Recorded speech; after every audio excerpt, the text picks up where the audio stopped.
Hello friends, very good afternoon. आज मैं फिर आप लोगों के बीच में इंग्लिश लिटरेचर के कुछ इम्पोर्टेंट क्वेश्चंस के साथ हाजिर हूँ और ये सभी questions TGT, PGT, GIC, LT और बीपीएससी, आरपीएससी सेकंड ग्रेड हर जगह पर इम्पोर्टेंट हैं और यहाँ तक कि जो स्टूडेंट्स यूजीसी नेट की प्रिपरेशन कर रहे हैं उनके लिए भी बेहद इम्पोर्टेंट है। तो आइए बिना देरी किए हुए हम लोग आज के इस सेशन की शुरुआत करते हैं। तो फ्रेंड्स, आज का पहला क्वेश्चन है Plutarch Lives was translated by. Question है Plutarch Lives was translated by. तो इसका जो ट्रांसलेशन हुआ था ये कब हुआ था? ये ट्रांसलेशन हुआ था 1579 में। कब हुआ था? 1579 में। अब सवाल ये उठता है कि इसका ट्रांसलेशन किया किसने? क्या थॉमस नॉर्थ ने किया, या जॉन फ्लोरियो ने किया, या आर्थर गोल्डिंग ने किया, या जॉर्ज चैपमैन ने किया? तो फ्रेंड्स, जिसका करेक्ट आंसर है वो क्या हो सकता है? प्लूटार्क लिव्स का जो ट्रांसलेशन है वो थॉमस नॉर्थ ने किया। सो option number A is correct. Next, Montes essay. Monte जो एक फ्रेंच निबंधकार थे और मोंटे को ही फादर ऑफ क्वेश्चन पूछा जाता है, पीजीटी में इम्पोर्टेंट है। फादर ऑफ एसे तो कौन है? वो मोंटे हैं। मोंटे के निबंधों को ट्रांसलेट किसने किया इंग्लिश में? क्या जॉन फ्लोरियो ने किया, या थॉमस नॉर्थ ने किया, या आर्थर गोल्डिंग ने किया, या हैरिंगटन ने किया? तो फ्रेंड्स, बिना देरी किए हुए हम सीधा आंसर पे पहुंचते हैं और आंसर है ऑप्शन नंबर ए, जॉन फ्लोरियो ने किया। और ये कब किया था? 1603 में। कब? 1603। John Florio translated Montaigne essay in when 1603। 1603 एक चीज के लिए और प्रसिद्ध है। यहाँ पर एक घटना घटी थी। क्या? एलिजाबेथन एज का समापन हुआ और जेम्स फर्स्ट सत्ता में आते हैं। ओके, तो एक साथ आपके दो पॉइंट तैयार हो रहे हैं। Next,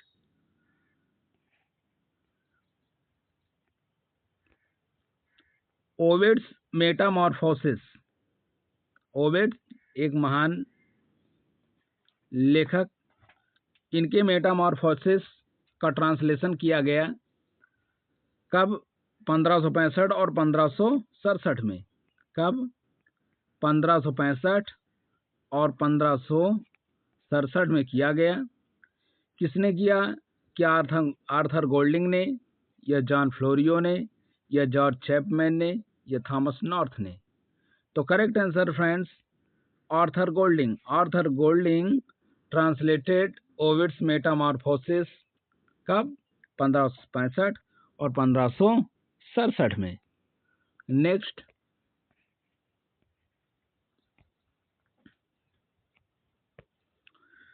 Ariosto's Orlando Furioso was translated by. क्या हैरिंगटन ने किया, या आर्थर गोल्डिंग ने किया, या जॉर्ज चैपमैन ने, या थॉमस नॉर्थ ने? और इसका ट्रांसलेशन हुआ क्या कब? 1591 में। तो करेक्ट आंसर है Harrington. Option number A is correct. Next, Homer's Iliad. Homer के जो इलियड का ट्रांसलेशन किसने किया? क्या हैरिंगटन ने किया, या थॉमस नॉर्थ ने किया, या जॉन फ्लोरियो ने किया? तो हैरिंगटन ने किसका किया था ये तो आपको मालूम है ही है। अरिस्टोज ऑरलैंडो फ्यूरियोसो का ट्रांसलेशन हैरिंगटन ने किया, थॉमस नॉर्थ ने काय किया, प्लूटार्क लाइव्स का किया, और जॉन फ्लोरियो ने किसका किया, तो मोंटे के एसे का किया। तो करेक्ट आंसर है option number A, George Chapman. Next आइए देखते हैं।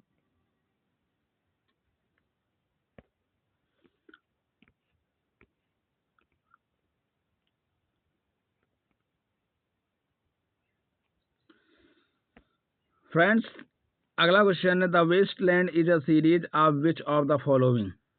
वेस्टलैंड सीरीज है 3 पोएम का, या 5 पोएम का, या 4 पोएम का, या 6 पोएम का। तो वेस्टलैंड को जान लीजिए कब आया। ये आया 1922 में। किसने लिखा? टी.एस. इलियट ने लिखा। किसने? टी.एस. इलियट। और इसमें 5 पार्ट हैं। नेक्स्ट,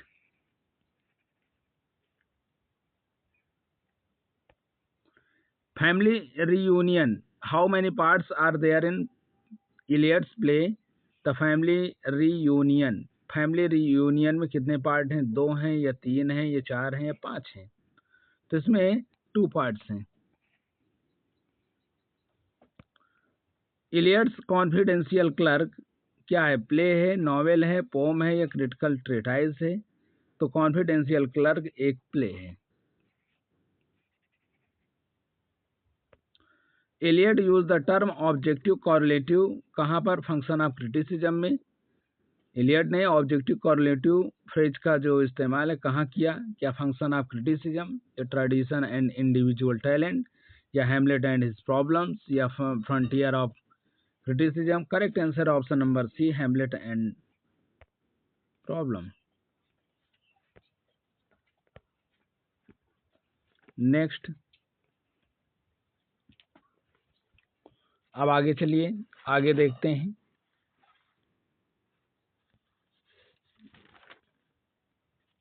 अगला क्वेश्चन,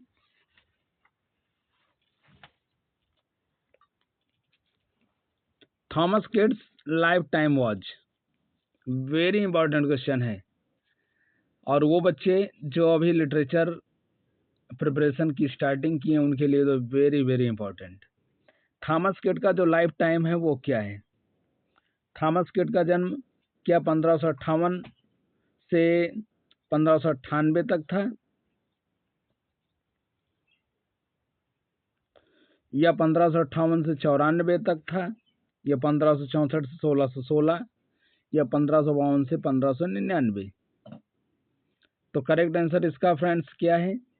थॉमस किड का जन्म 1558 में होता है और 1594 में इनका निधन हो जाता है। So option number B is correct. Next, Christopher Marlowe. Christopher Marlowe का जो लाइफ टाइम है वो क्या था? क्या 1552 से 1599, क्या 1594 से 1586, 1554 से 1586? जहाँ तक मुझे याद है ये फिलिप सिडनी का था। क्या 1558 से 94? ये तो किड भाई साहब का है। तो करेक्ट आंसर इसका क्या हो सकता है फ्रेंड्स? अब क्या बचा? और 1552 से लेकर के 99 तक ये एडमंड स्पेंसर का भी था। तो करेक्ट आंसर है option number C. Next,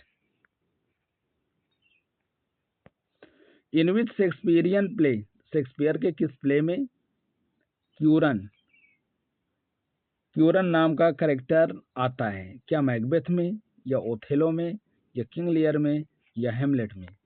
Curran नाम का कैरेक्टर किस प्ले में पूछा जाता है, या किस प्ले में आता है क्यूरन नाम का कैरेक्टर? तो फ्रेंड्स करेक्ट आंसर है option number C, King Lear. Next, Shakespeare has written historical play. Shakespeare ने हिस्टोरिकल प्ले लिखे थे? यस, हाँ लिखे थे। तो सवाल उठता है कितने? क्या 4, ये 6, ये 7, या 8? तो हिस्टोरिकल प्ले विलियम शेक्सपियर ने कितने लिखे? Total 6। So option number B is correct.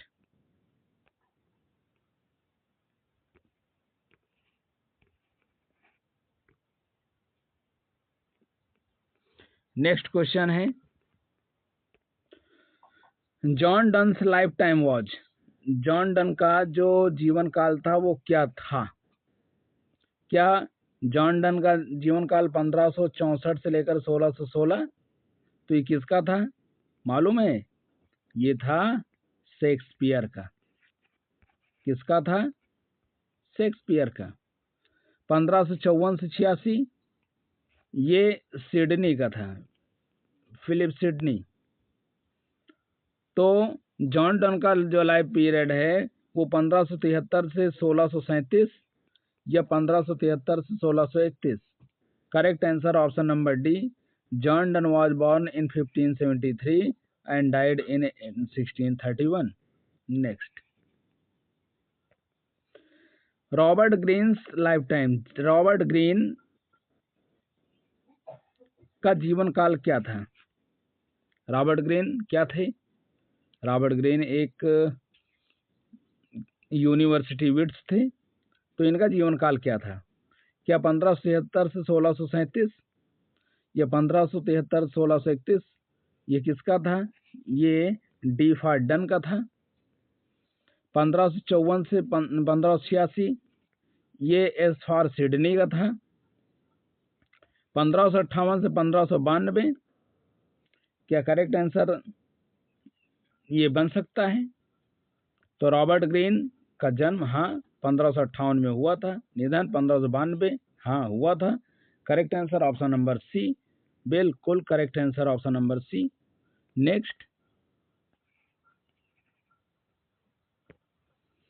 Thomas Nash, ये भी यूनिवर्सिटी विट्स थे और इनका जीवन काल क्या था? 1552 से 1599 या 1667 से 1701 या 1567 से 1601 या 1558 से 92? तो करेक्ट आंसर इसका क्या होगा? करेक्ट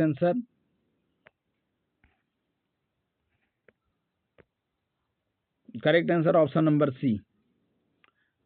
थॉमस नैश का जन्म 1567 में हुआ था और निधन इनका 1601 में हुआ था। और इसके अलावा ये जो 1558 से 92 है, 1558 से 92 ये किसका है? ये ग्रीन भाई साहब का है। और ग्रीन ने विलियम शेक्सपियर के अगेंस्ट में बहुत सारे कमेंट किए थे। Next, Francis Bacon life time was. Francis Bacon का जो जीवन काल था वो क्या था? 1558 से 92 ये G for Greene. 1567 1601 N for Nash. 1561 से 1626 या 1552 से 99 ये आपका स्पेंसर का था। तो correct answer option number D. Correct answer option number D. 1561 में इनका जन्म हुआ और 1626 में इनका निधन हुआ। जॉर्ज पील, ये भी एक यूनिवर्सिटी विट्स थे। इनका जीवन काल क्या था? 1558 से 98 या 1552 से 99 या 1554 से 86 या 1573 से 37? तो इसमें करेक्ट आंसर क्या हो सकता है? करेक्ट आंसर जॉर्ज पील का option number A is correct, 1558 से 98। नेक्स्ट,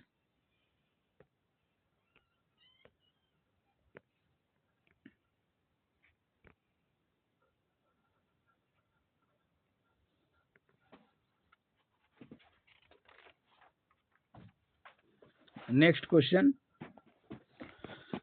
आइए देखते हैं। सैमुअल डेनियल्स, ये भी एक एंशिएंट राइटर और पोइट थे। तो सैमुअल डेनियल का जीवन काल क्या था? क्या 1560 से 1512 या 1564 से 16 और 1562 से 1619 या 1554 से 1606। तो करेक्ट आंसर इसमें सैमुअल डेनियल का जहाँ तक सवाल है तो option number D is correct, 1562 से 1619। सैमुअल डेनियल का डेट ऑफ बर्थ कब हुआ था? तो वो 1562 और इनका निधन 1619 में हुआ था। और ये बी वाला तो आपको क्लियर है ही है। नेक्स्ट क्वेश्चन में चलते हैं। Ben Jonson life time watch. Ben Jonson 1552 से 99 जी नहीं, 1564 16 जी नहीं, ये एस फॉर शेक्सपियर, इस फॉर स्पेंसर और S for Sydney. Shakespeare, Spencer, Sydney. तो ऑप्शन नंबर डी बच रहा है, यही करेक्ट है। यानी इनका जन्म कब हुआ? 1573 में हुआ और निधन इनका 1637 में हुआ।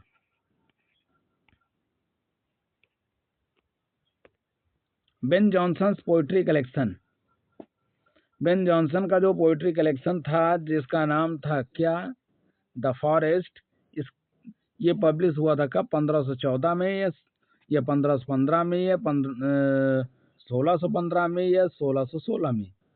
तो 1514 में तो इनका जन्म ही नहीं हुआ, तो ये भी गलत है, ये भी गलत है। अब कब हुआ तो ये आपको डिसाइड करना है। You are yet to decide. तो करेक्ट आंसर इसका फ्रेंड्स क्या होगा? 1616। 1616 एक चीज के लिए और प्रसिद्ध है, इसी वर्ष विलियम शेक्सपियर जी का निधन हुआ था। Next,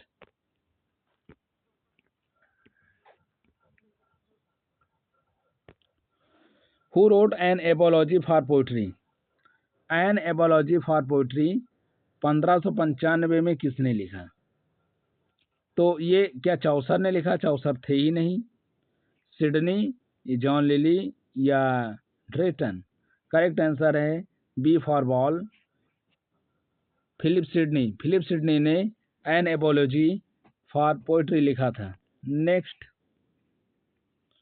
John Lyly's life time. John Lyly का जो जीवन काल है वो क्या था? जॉन लिली भी क्या थे? यूनिवर्सिटी विड्स थे। तो क्या 1552 से 99? नहीं। 1554 से 86? जी नहीं, ये सिडनी का है। तो कौन बच रहा है? Option number C is correct, 1554 से 1606। Who invented an artistic flower style euphuism? तो इसका इन्वेंशन किसने किया? क्या जॉन डन ने किया, या बेन जॉनसन ने किया, ये जॉन लिली ने किया, ये सर फिलिप सिडनी ने किया?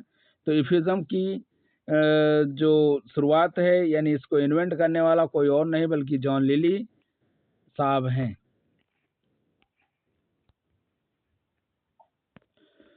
इफ्यूज the anatomy of wit by John Lyly was published in. इसका प्रकाशन कब हुआ? क्या 1580 में हुआ, या 77 में हुआ, या 78 में हुआ? Option number A is correct, 1579 में इसका प्रकाशन हुआ।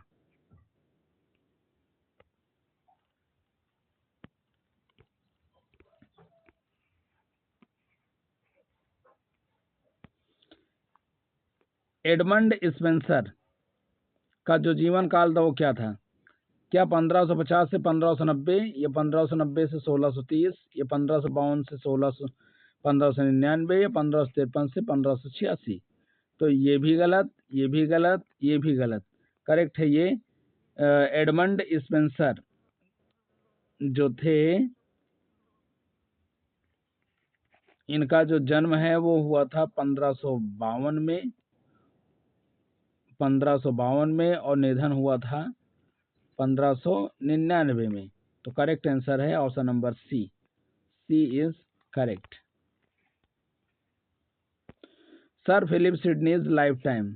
सर फिलिप सिडनी का जीवन काल क्या था? तो ये मैंने आपको बता दिया, बहुत ज़्यादा यहाँ पर टाइम वेस्ट नहीं करना चाहिए। Correct answer option number C, इनका जन्म कब हुआ? 1554 में हुआ और निधन 1586 में हुआ।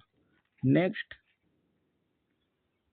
एरकाडिया 1580। एरकाडिया जिसका जो कब आया? 1580 में आया। ये वर्क है किसका? चाउसर का या जेफरी का या सर फिलिप सिडनी का या जॉन लिली का? तो एरकाडिया ये सर फिलिप सिडनी का वर्क है। Astrophel and Stella by Sir Philip Sidney was published in. Astrophel and Stella ये किसका वर्क है? ये सर फिलिप सिडनी का वर्क है। और ये कब आया फ्रेंड्स? तो क्या 1590 में आया, या 1591 में आया, या 1595 में आया, या 1599 में आया? तो correct answer option number B, 1591 में इसका प्रकाशन होता है। किसका? Astrophel and Stella and it was a collection of love sonnets. ये लव सोनेट्स का एक कलेक्शन है। आगे चलते हैं नेक्स्ट स्लाइड पर।